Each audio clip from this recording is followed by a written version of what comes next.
Hey everybody, welcome on in. Paul Nolan, Damon Roberts, WagerWeekly.com, your place for all your game breakdowns, college and pro football all season long.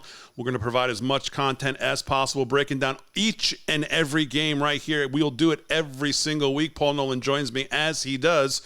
And we're breaking down your week one in the NFL. We got a lot of breakdowns on the site, so if you haven't watched each individual game, make sure you go back and check that out. Right now, we're going to talk about Titans and Saints. But Paul Nolan, before we get to that, a couple games that I don't think we had a lot of interest in, but I do want to just mention them as 459, 460 in the rotation schedule. You got Jags at Colts. Of course, people have the Jags already in the big game here at the end of the year. And then 461, 462 Bucks on the road at Minnesota. People looking for a big year out of the Vikings as well. Before we get to Titans and Saints, give me your just quick thoughts on those two games, which we're both pretty much convinced that we're going to stay away from. Yeah, it's so hard to say there's a look ahead game in week one because, listen, the Colts obviously were a bit of a disaster this offseason. Irsay and all the drama that surrounded this team again, they just can't get out of their own way. And look, I like Richardson. If you're going to try to change your franchise, you might as well bring in a horse like that. He's a phenomenal athlete. He doesn't have a lot of reps, so why not just give him the reps, get him going? I don't know how he's team captain this early, so I just feel like this team's still doing what the Colts do, and that's for the most part, stepping on their own foot. And that's me editing myself. Jacksonville, though, however, has been reading their press clippings, and they are a team that believes that they're ready to make the next step from worst to first last year. They had that really incredible playoff win last year, but I just feel like you have to hold your nose, pinch it, and take the points in this one. But I can't get myself to take 5 points in this game just because it could easily be a blowout. This team could, Indianapolis could be as much of a disaster as possible. I'd rather pass or not play it at all than force myself to take the Colts as a home dog with a rookie top 5 pick. I'm just not prepared to do that. I'm going to leave this one alone. How about 461, 462 Bucks on the road to Minnesota? People expecting a lot out of Minnesota this year. Obviously, the Bucks going through a lot of changes. I'm not sure what to expect out of the quarterback position there. What do you see Well, here? here's what we expect. Baker Mayfield will be far below average again. He won't be as mentally prepared as he should be. When he's in a position where, it's him against the world, he might pull a horseshoe out of his butthole, but he's not going to be the guy. This is just a placeholder to the draft. And, and Minnesota's a team where everyone's talking about fading them because of all the luck metrics they had last year. I never heard so much talk about luck metrics in my life till last year. It was one of the things I've made a lot of money on. I don't like all these brilliant eggheads are putting their podcasts out there. Guys, keep your mouth shut. Keep this stuff a secret.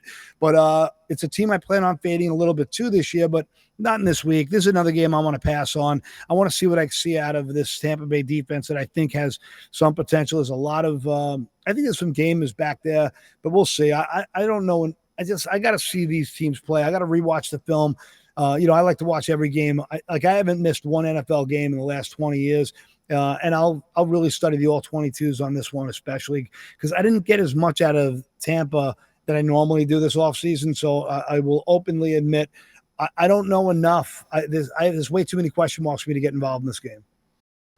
Yeah, you look at 13-4 from Minnesota last year. I think what people say is that it's not possible to go 11-0 in one-score games like they did last year. But I hear what you're saying. So, all right, that's 461, 462. Let's move on to 463 and 464. Titans on the road to New Orleans. New Orleans -3 at home. Paul Nolan, I know you like this game. You've been looking at this game. What do you see in this game? Well, look, I love any team. Vrabel's an underdog. I just love him in opening. I just love him as a coach. He's just a leader of men. He's so creative in his scheming. He's just a guy he's such a natural born leader. He doesn't have to do anything to get guys to follow him. So I do like the coaching matchup on Tennessee's side.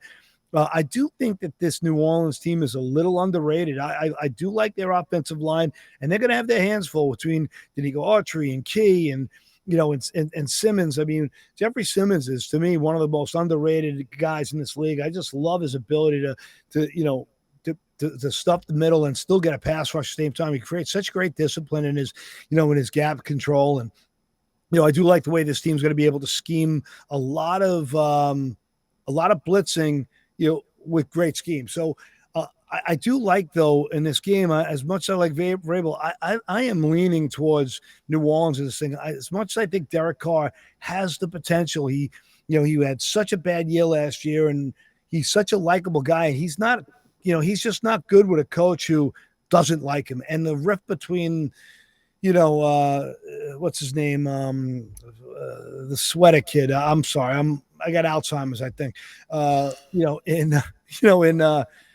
In Oakland last year, or Las Vegas last year, Daniels, it was just horrible working environment. And he's such a good-hearted kid, Derek Carr. I think that the environment is in now. I think he'll play well. He's got some really nice weapons. I love Rashid Shaheed. I mean, I think, last year he really showed that, out of Weber State, that he was a legit star waiting to happen. And they still got Michael Thomas and Olave, and they got a good backfield. I think he's going to really deploy these weapons on a fast, controlled environment. I like him in this game. I like New Orleans in this game as well, just because you look at Tennessee's offense down the road last year. They averaged 17 points during their last 7 games. Not great. Only twice in their last 12 did they score more than 19. The offensive line there could be the worst in the NFL. I think you could make that argument. I agree. 6-game suspension to the right tackle. So there are some issues there. I'm with you in this game. I look for a New Orleans win here in this game and cover. Yeah, I do too. So, look, guys, give us a follow and please comment where you can find us. We're starting to build the site, wagerweekly.com. We're going to try to build a community where we're looking at people who legitimately have opinions that make sense. There's a lot of people in this audience who watch these shows who have legitimate opinions, especially about their local team and the division that team is in. We have the most educated history of sports bettors I've ever seen, and it's going to get better. So we're trying to cater to the community. We want to build this. We want it to be a generous place where we can share our insights and our processes. And, we really appreciate everyone who's following us and liking the page and doing the right thing. It's all about sharing as much content as we can to help everybody be the best player they can be. There you go. Visit us every single day right here, wagerweekly.com. Monday nights, Thursday nights, Friday, Saturday, Sunday. We'll have all your college and pro covered. We'll break down each one of your NFL Sunday games each and every week. And, of course, full breakdowns on Monday night and Thursday night as well. He's Paul Nolan. I'm Damon Roberts. Thanks for joining us, everybody. Make sure you watch all the other game breakdowns right here at wagerweekly.com.